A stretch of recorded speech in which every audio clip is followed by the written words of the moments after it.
పంజాబ్లో పాక్ కాల్పులు కొనసాగుతున్నాయి. పాక్ కాల్పులు భారత్ తిప్పికొడుతోంది. అమృత్సర్లో మళ్లీ ఎయిర్ రైడ్ సైరన్ మోగింది. చండీగఢ్లో మరోసారి హైలైట్ ప్రకటించారు. దాడి జరిగే అవకాశం ఉందంటూ ఎయిర్ వార్నింగ్ ఇచ్చారు. ప్రజలంతా ఇళ్లలో ఉండాలంటూ సైరన్ మోగించారు.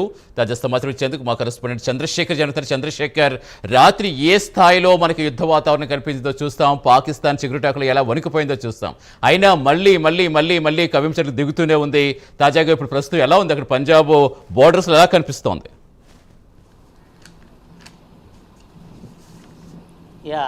సతీష్, ఏదైతే రాత్రి నుంచి కూడా పాకిస్తాన్ అయితే దాడులకు తెగబడినటువంటి పరిస్థితి ఉంది. అయితే పాకిస్తాన్ దాడి చేసిన నేపథ్యంలో దాన్ని పూర్తిగా కూడా భారతదేశానికి సంబంధించినటువంటి సైన్యాలన్నీ కూడా తిప్పికొట్టిన పరిస్థితి కనిపిస్తుంది. ఈ నేపథ్యంలో పాకిస్తాన్కి సంబంధించినటువంటి కొన్ని ప్రధాన కేంద్రాలను కూడా భారతదేశానికి సంబంధించినటువంటి వాయుసేన కానీ లేదా నౌకాదళానికి సంబంధించినటువంటి సేన అంతా కూడా అక్కడ వాటన్నింటినీ కూడా నిర్వీర్యం చేసిన పరిస్థితి కనిపించిందని చెప్పుకోవచ్చు. ఈ నేపథ్యంలో ఈరోజు ఉదయం నుంచి కూడా మరలా పంజాబ్లో అయితే పాకిస్తాన్ ఆ కాల్పులకి తెరపడుతున్నటువంటి పరిస్థితి కనిపిస్తుంది. ప్రధానంగా చూసుకుంటే ఉదయం 10 గంటల ప్రాంతం నుంచి కూడా మరో అయితే పాకిస్తాన్ అయితే కాల్పులు అయితే జరుపుతున్నటువంటి పరిస్థితి కనిపిస్తుంది. ప్రధానంగా చూసుకుంటే ఏదైనా జమ్మూ కాశ్మీర్ కానీ లేదా అక్కడ ఆనుకుని ఉన్నటువంటి ఆ ప్రాంతాలు ఏవైతే ఉంటాయో ఆ ప్రాంతాల్లో వరుసగా అయితే కాల్పులు అయితే జరుపుతున్నటువంటి పరిస్థితి కనిపిస్తుంది. ఇది పాకిస్తాన్ కాల్పులను కూడా పూర్తిగా భారతదేశానికి సంబంధించినటువంటి ఆ త్రివిధ దళాలన్నీ కూడా తిప్పికొడుతున్నటువంటి పరిస్థితి కనిపిస్తుంది. ఇటు ఎయిర్లో కానీ లేదా ఆ సముద్ర మార్గంలో కానీ లేదా అక్కడ ఉన్నటువంటి ఏదైతే బార్డర్ ఉందో ఈ బార్డర్ మార్గంలో పూర్తిగా కూడా వాటన్నింటినీ కూడా తిప్పికొడుతున్నటువంటి పరిస్థితి ఉంది. అక్కడ నుంచి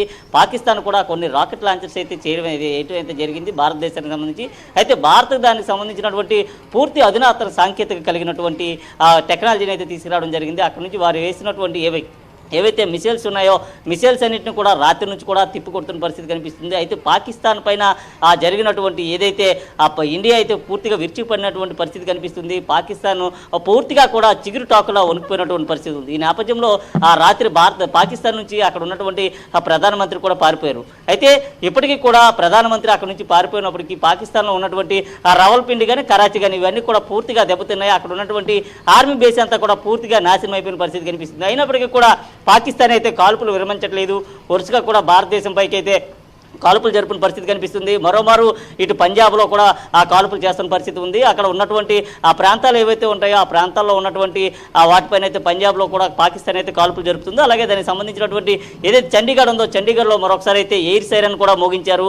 అక్కడ ఉన్నటువంటి పరిస్థితులు కానీ లేకపోతే అక్కడ జరుగుతున్నటువంటి పరిణామాలన్నింటినీ కూడా దృష్టిలో పెట్టుకొని ప్రజల కూడా బయటకు రావద్దంటూ కూడా ఇప్పటికే కేంద్ర ప్రభుత్వం నుంచి కూడా హెచ్చరికలు అయితే జారీ చేయడం జరిగింది. రెండోసారి కూడా ఆ ఎయిర్ సైరన్ మోగించిన పరిస్థితి కనిపిస్తుంది. పూర్తిగా చూసుకుంటే ఏదైతే అక్కడ ఉన్నటువంటి సైనిక స్థావరాలే లక్ష్యంగా కూడా ఆ పాకిస్తాన్ అయితే కాల్పులు జరుపుతుందని చెప్పుకోవచ్చు. రాత్రి జరిగినటువంటి ఘటనలో పాకిస్తాన్లో ఉన్నటువంటి అక్కడ శిబిరాలన్నీ కూడా పూర్తిగా నేలమట్టమైపోయి కొంతమంది అక్కడ ఉన్నటువంటి సైనికులు కూడా మృత్యువాత పడినటువంటి పరిస్థితి ఉంది. అయినప్పటికీ కూడా ఆ పాకిస్తాన్ అయితే బుద్ధి రాలేని పరిస్థితి ఉందని చెప్పుకోవచ్చు. ఈ నేపథ్యంలో భారత్ పైన కాల్పులకు అయితే తెగబడుతుంది. వరుసగా కాల్పులు అయితే జరుపుతూనే ఉంది. నేడు రెండో రోజు కూడా కాల్పులు జరిపిన పరిస్థితి కనిపిస్తుంది. ఈ నేపథ్యంలో అక్కడ ఉన్నటువంటి అమాయకుల్ని టార్గెట్ చేస్తున్న పరిస్థితి కూడా కనిపిస్తుందనేసి పెద్ద ఎత్తున కూడా అయితే ఆరోపణలు వినిపిస్తున్నారు. ముఖ్యంగా ఏదైతే సైనిక శిబిరాలు ఉన్నాయో సైనిక శిబిరాలకు సంబంధించినటువంటి దానిపైన కాకుండా అనవసరంగా అక్కడ ఉన్నటువంటి ఎవరైతే ప్రజలు ఎవరైతే ఉన్నారో ప్రజలపైన కాల్పులకు తెగబడేందుకైతే పాకిస్తాన్ అయితే ఎత్తిస్తుంది. ఈ నేపథ్యంలోనే అక్కడ నుంచి చొరబడేందుకు కూడా పెద్ద ఎత్తున కూడా ప్రయత్నాలు చేస్తుంది. అలాగే